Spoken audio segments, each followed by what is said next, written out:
And welcome to Hannity. So after President-elect Donald Trump's decisive victory, he now has a mandate to act on behalf of you, the American people. Former New York City Mayor Rudy Giuliani, he'll be here in just a minute. He has reaction. But first, my advice to Donald Trump tonight is move fast and keep all of your promises.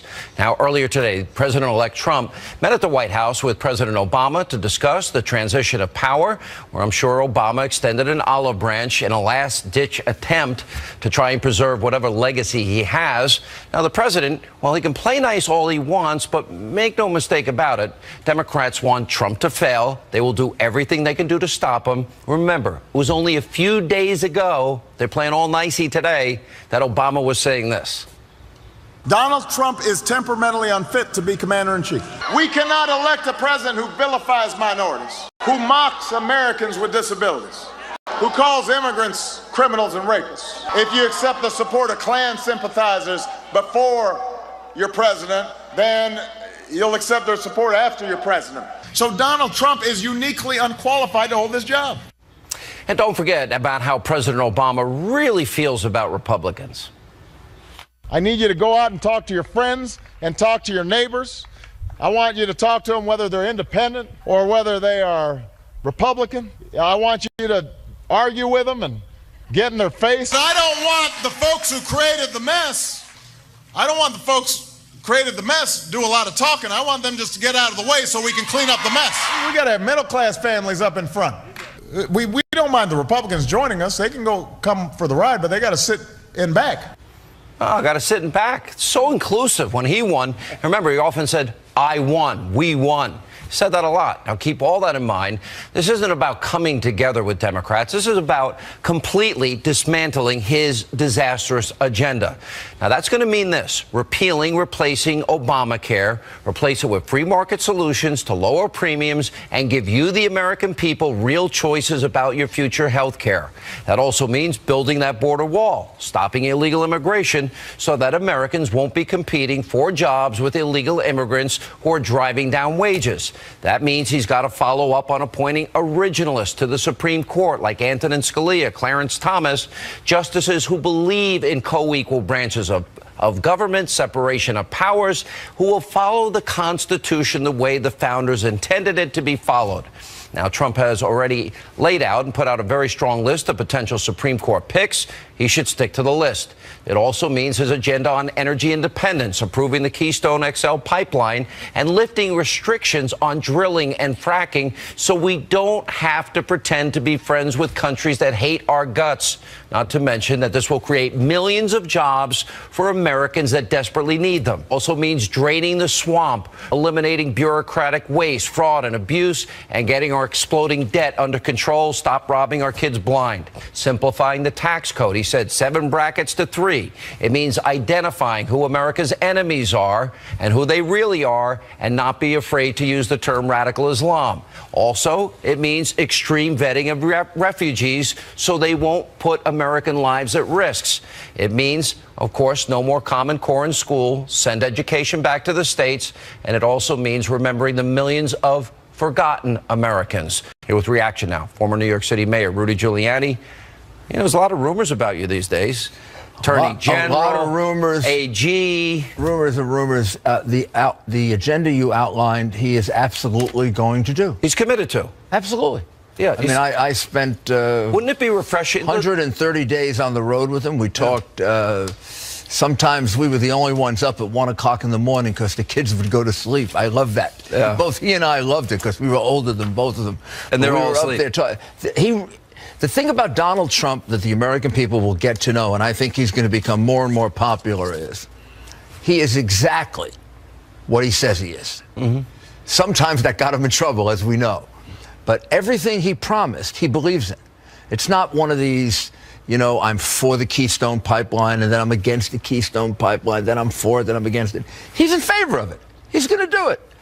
He is dead set on renegotiating those trade agreements. You didn't mention the Iran agreement. Oh. He considers the Iran agreement the dumbest, stupidest. Did you see what the Iranians said? The Iranians said he has to keep it. No, he doesn't. No, he doesn't. The president never, ever submitted it to Congress, as he should have under Article 2, Section 2 of the United States Constitution. It's a treaty. I invite the people at home to go get out the Federalist Papers and read Federalist Paper 75, where Hamilton defines a treaty. This is a treaty.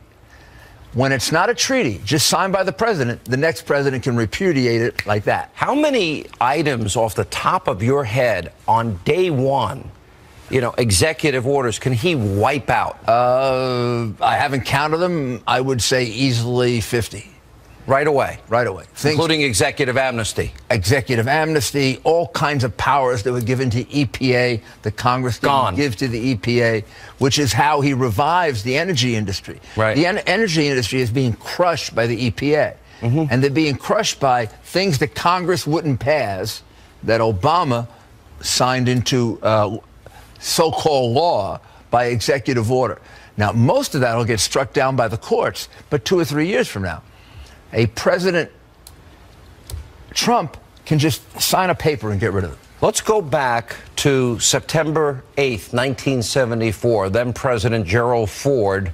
Let me read. I, Gerald Ford, President of the United States, pursuant to the pardon power conferred upon me by Article 2, Section 2 of the U.S. Constitution, have granted and by the present and grant full, free, and absolute pardon unto Richard Nixon for all offenses against the United States which he, Richard Nixon, has committed or may have taken part in during the period from January 2069 through August 9, 1974.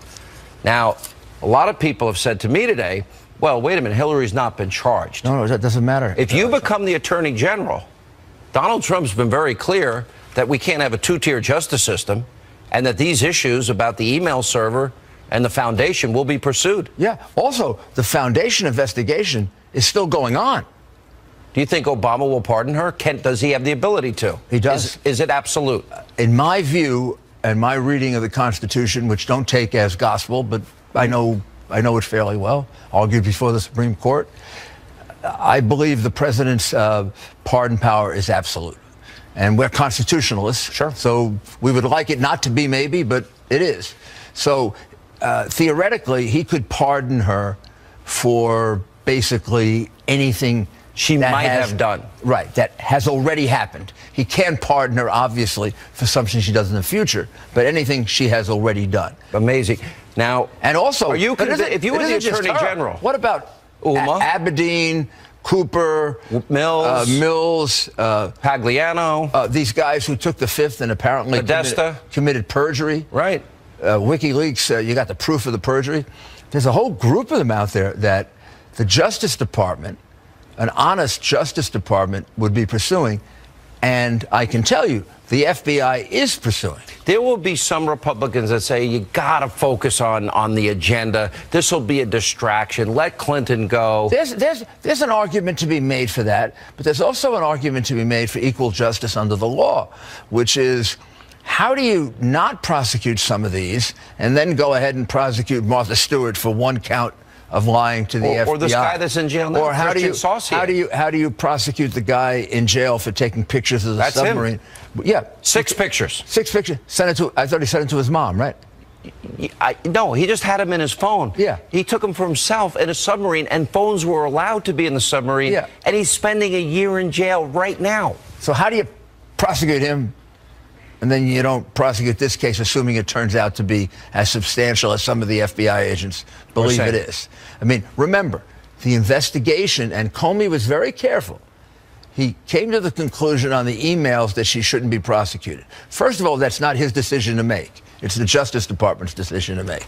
So it was not really a definitive decision.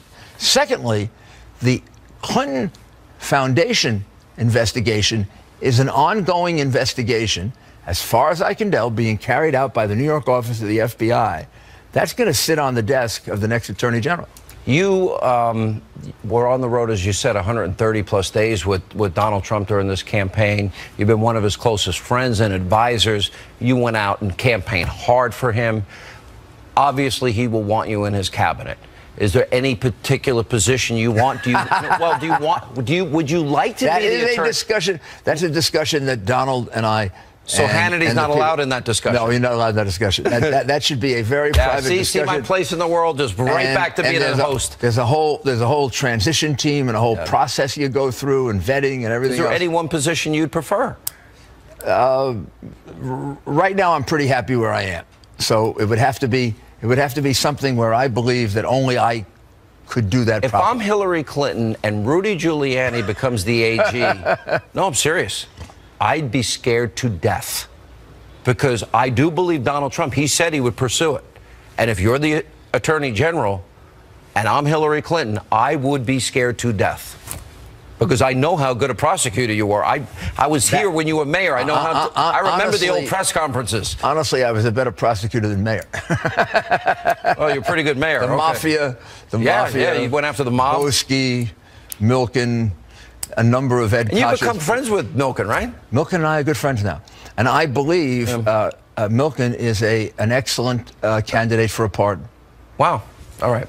Mr. Mayor? And that's based on the good works that he's done after his conviction. This is a case of a guy who learned his lesson and has really helped society. All right, thanks. He was the junk bond guy. Yeah, you're right. He does a lot of charity. And I know a few others like that. It's not you and I are Catholics, right? And we know that people can redeem themselves. Absolutely. Some people can't. Right. Some people can't, and you got to know how to distinguish between them. All right, Mr. Mayor. Good to see you. Thank you. All right. Up next tonight, right here on Hannity. Real change begins with immediately repealing and replacing the disaster known as Obamacare. Obamacare, a big fat government lie to you, the American people. Donald Trump, he told you he will repeal it. He'll replace it. How does he plan to do that? We'll check in with Dr. Ben Carson. And also later tonight, President-elect Trump, he promised to drain the swamp. Tonight we speak with Laura Ingraham, Reince Priebus, and much more.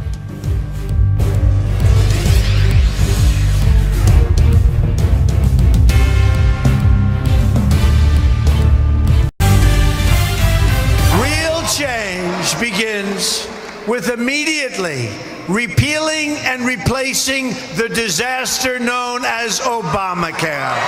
With Obamacare, premiums are surging, companies are leaving, insurers are fleeing, doctors are quitting, and deductibles are going right through the roof. We can repeal and replace Obamacare and save health care for every family in Michigan and throughout the United States of America. We have to do it. All right, that is now President-elect Donald Trump on the campaign trail earlier this week, promising to repeal and replace Obamacare.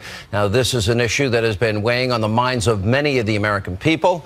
Now, after it was announced, of course, that Obamacare premiums will once again skyrocket this coming year, many people will be seeing double-digit increases. So how will the president-elect, when he becomes president, repeal and replace it? Joining us now, former 2016 presidential candidate, Dr. Benjamin Carson. Dr. Carson, I read that you have been asked to be a part of this effort to repeal it and replace it. True?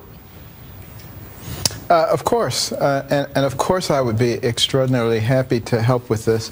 You know, health care is by far the most important thing that a person has. And, you know, this announcement of this big increase, this is just the first tranche. There's going to be several more. It's going to be completely unaffordable. It doesn't work. I think the people who put it together knew that it wouldn't work and that it would prime the people for acceptance of government-controlled single-payer system. So how do we transition? Fortunately, we've stopped that. All right, so we're going to repeal it. How do you transition people back to it? How do you create free market health savings accounts with competition, with portability that allows for pre-existing conditions? This is not an easy task. Undoing this damage is going to be hard. Are you worried about transitional costs for people? It's not an easy task, but, you know, we have models for how to do it. How to create health savings accounts using the same monies that we use to buy, you know, exorbitantly expensive health insurance. So that's just a matter of putting the pieces together. And once that is done, you know, all you need then is your catastrophic health care, which is going to be much, much cheaper. You know, the models are multiple.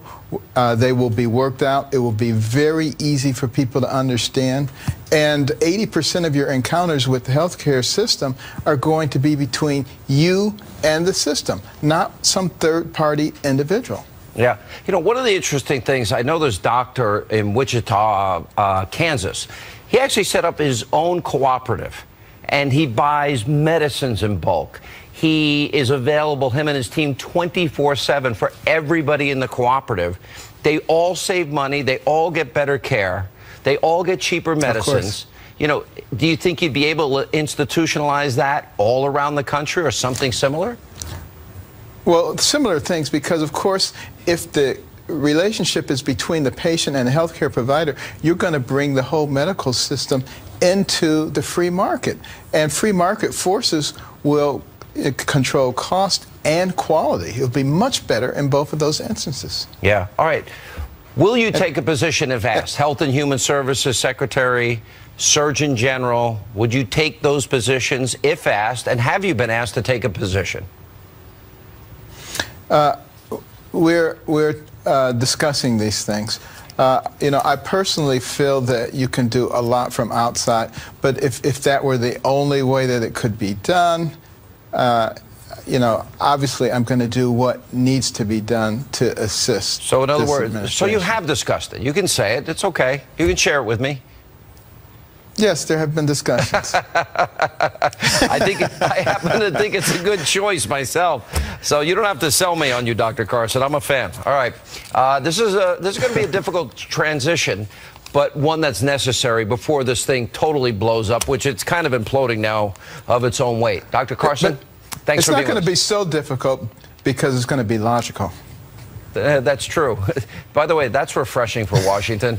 Good to see you. Thank you, Dr. Carson. And coming up next tonight, right here on Hannity. I very much look forward to dealing with the president in the future, including counsel. President-elect Donald Trump met with President Obama at the White House today. Laura Ingraham, she weighs in next. Plus, the mainstream liberal media and liberals generally are freaking out over President-elect Trump. Sheriff David Clark and Judge Jeanine Pirro will join in and weigh in later on in the program.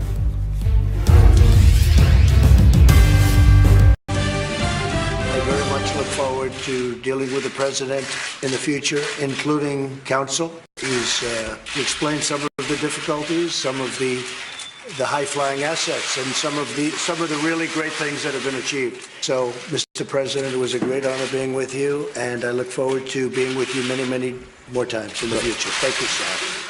President-elect Donald Trump met with President Obama at the White House earlier today. Now, Mr. Trump promised voters that he would drain the swamp. How's he going to do that? Joining us now with reaction, editor-in-chief of LifeZette, Fox News contributor, nationally syndicated radio host. She put it all on the line this election. There was a group of people ready to go after her and yours truly. To me, I think it's simple for Mr. Trump, but difficult on the other hand. I think he just follows through on his promises, follows up on his agenda, his contract. Drain the swamp is one of them. He laid out that speech in Gettysburg. Will that be hard with the Republican Congress? I don't think so. I've talked to another, probably 3 or 4 people today in leadership on the House and in the Senate. And there is a palpable difference in tone and attitude.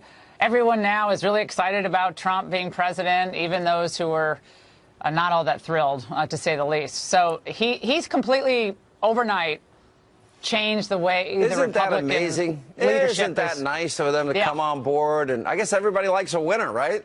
Yeah, well, they do, Sean. And it's what was frustrating, I think, just to back up a moment, about this race, because I think you were saying this, I was saying this.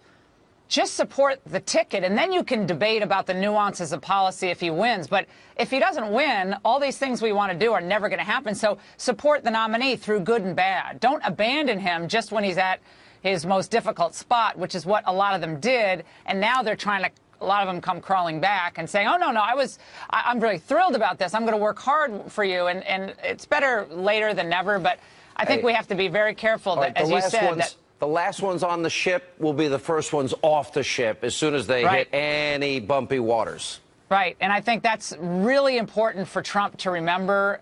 He laid out some issues. You addressed them already. You know, Obamacare, immigration, both the wall and reduction, really, in illegal immigration. The type of immigration policy we've seen over the last couple of decades, really since the 1960s, we changed our immigration policy. Most people aren't in favor of that. They want immigration to be controlled and work to the benefit of the American people. And that's a big undertaking. But Obamacare, immigration, tax reform, these are things that are non-negotiable. He has to do these now. I think originalist, extreme vetting. I think building the wall, eliminating Obamacare, health savings accounts, 3 tax brackets instead of 7, lowering the corporate tax rate. I think energy independence and education back to the states. If he does that, he will change this country in deep and profound ways, even though it sounds easy. I think you're right. It'll grow the economy. You throw in trade and limiting the foreign workers who can come into the country until wages start going up.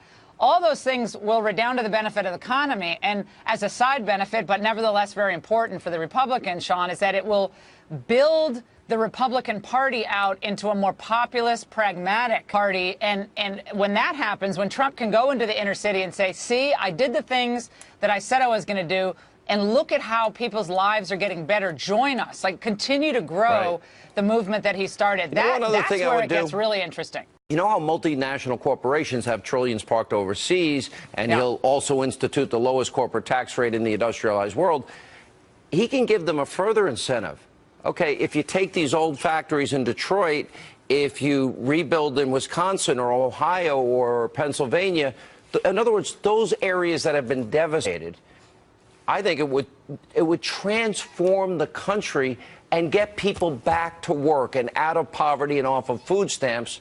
It would do wonders for the economy, wonders for the people of this country. And think about the family dynamics that will also be improved. There are so many breadwinners who are not in the workforce, and they want to work. They want to maybe have fewer than 3 jobs. I'd like to have 1 job that pays a decent salary. Families' lives improve. It has all these ripple effects, Sean, that will be much better for the country if we have a growing, strong economy. And the thing that you have to really smile about is that China's worried. If China was happy about who got to the presidency, that's a bad sign for us. The Iranians, they're very worried. Oh, you better keep that deal. I don't think that deal is worth the paper it's printed on. I'm hoping.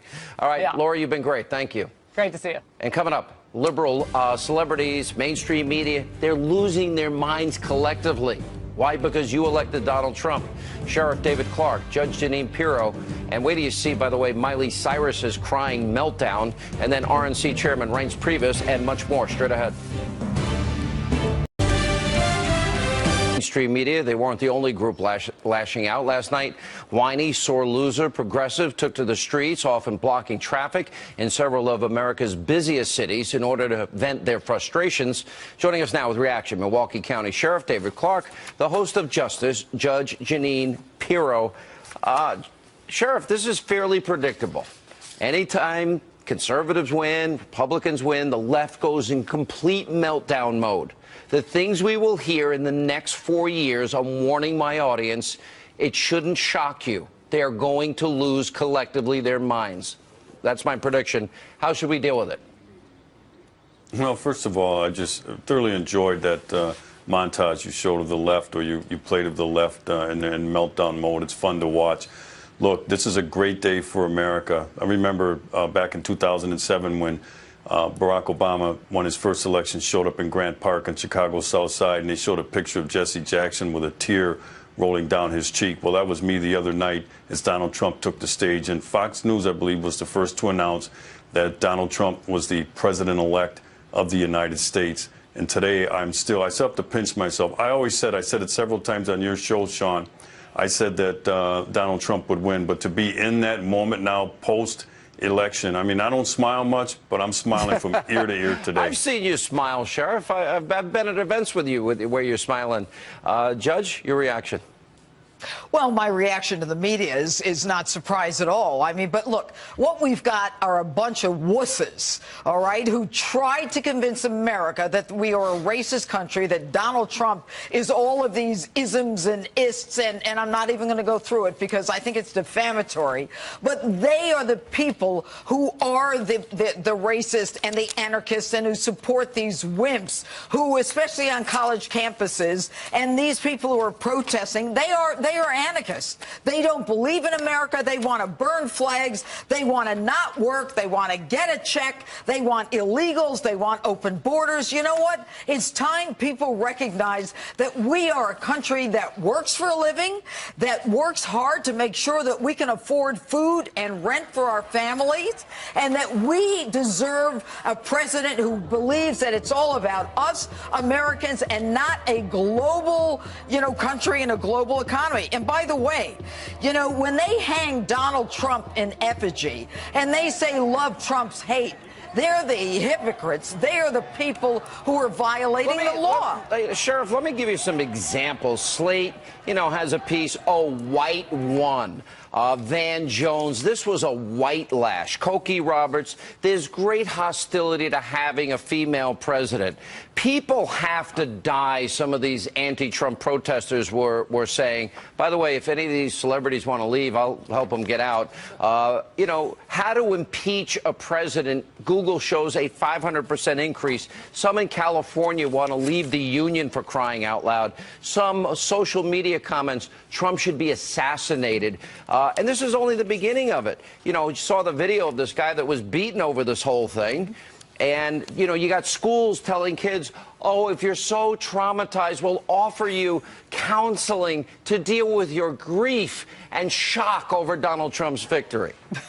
I don't know whether to laugh or cry. Well, yeah, a little of both. This is nothing more than an attempt to intimidate the Trump administration and to intimidate the Trump supporters. This is a slap in the face to the voters. In our democracy, the voters decide who will lead these institutions of government, and numbers came out in enough to make Donald Trump the president-elect of the United States. It's going to take them some time, but they'll get over it. But in the meantime, you put up with them like a petulant 2-year-old. You let them, dance and have their tantrum, and then at some point you take them by the arm and you look them in the eye and you go, that's enough. Grow up. I think my favorite, though, was Miley Cyrus posting this. I do want to say that I've been very vocal for my support for everyone besides Donald Trump. I've heavily supported Bernie, heavily supported Hillary. I still think that in her lifetime she deserves to be the first female president. And that's what makes me so sad.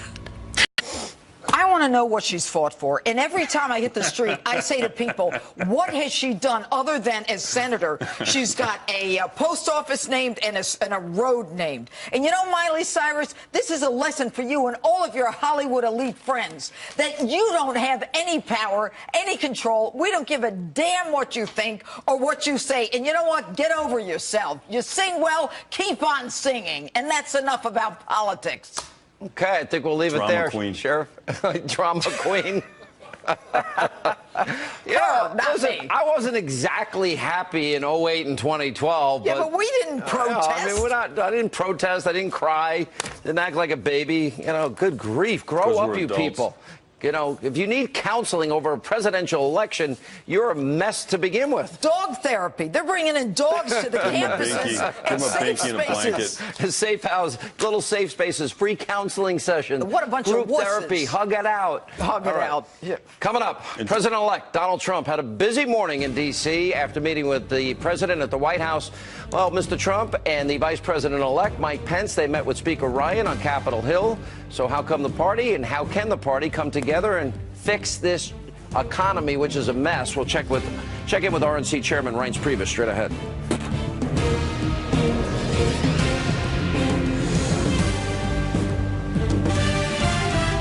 lot of priorities.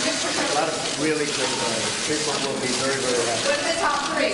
So we have a lot. We're very strong with immigration. We're looking at border. We're looking very strong at healthcare. And we're looking at jobs. Big league jobs. That was President-elect Donald Trump earlier today on Capitol Hill, detailing his administration's priorities.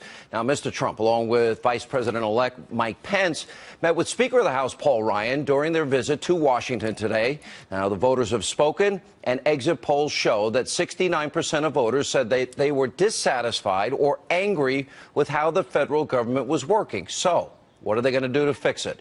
Here now, RNC Chairman Reince Priebus is with us. Good to see you. By the way, congratulations. This, a lot of people had doubts about a system that you had built since 2012 to get more voters to the polls. Do you feel that it was as successful as you had hoped? Well, I feel the result was pretty good. But let me just first say, before I talk about that, you have to start with a great candidate.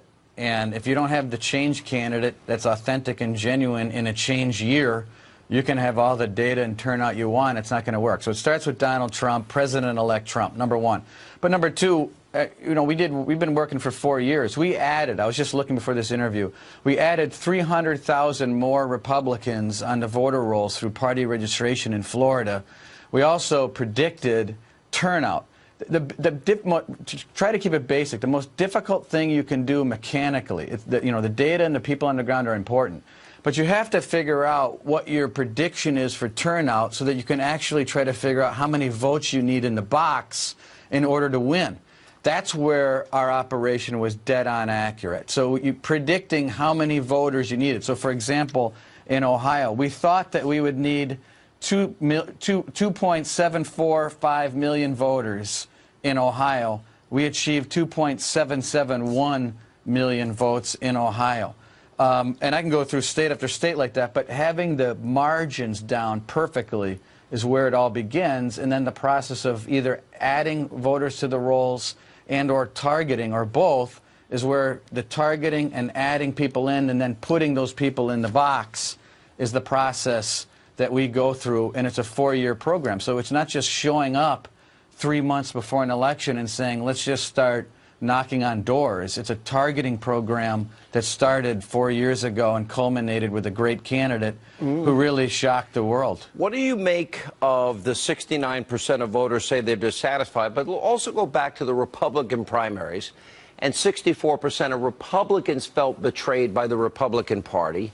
Donald Trump was the outsider, was the change agent, and now he's got to work with many of those same Republicans. Do you foresee any problems, any conflict?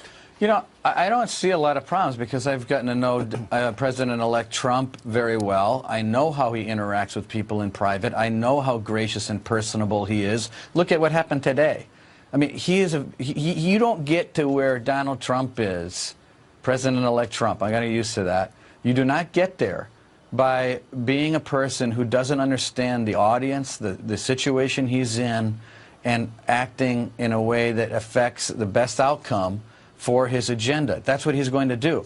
Let me just say, tangentially to that, the voters spoke, and they elected Republicans in the White House, the Senate, the House, and they did it with great fervor. And so the agenda of our party, and particularly the agenda of President-elect Trump, is going to be the agenda that we